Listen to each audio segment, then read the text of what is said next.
the topic to talk about chair.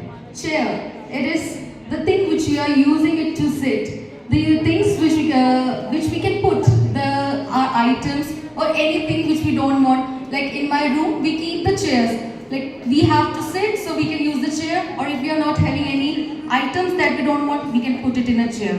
Chair, it is a common thing which we can see in any institution, home place, workplace, even in OTs. Because the surgeons, those are not able to stand for long hours, those are not able to stand, nurses, those who are tired, like not having too much capacity to stand long, they may use the chair. Because chair, it is actually used for making people comfortable.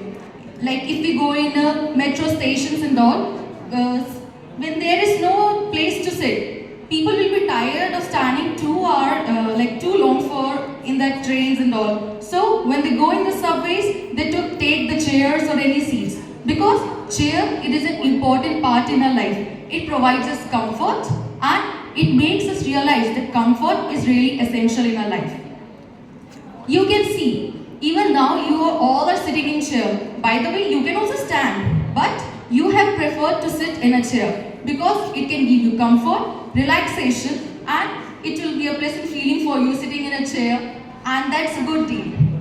So when we go in a shop, we will not see which type of chair we have to buy. Some will see what is the expense. Now, as new technologies come, chair is not only about 4 things. We see types of chair. The chair which provides us comfort. The chair which provides us massaging. Massaging, it is important for our body nowadays. Why? It provides us comfort and it stimulates our nervous system. So, stimulating the nervous system, it makes us relax. That's what chair is also coming into technology. Technology comes, so that's what makes us to improve as a humankind. So, I would like to say chair is an essential part of a human life. Thank you.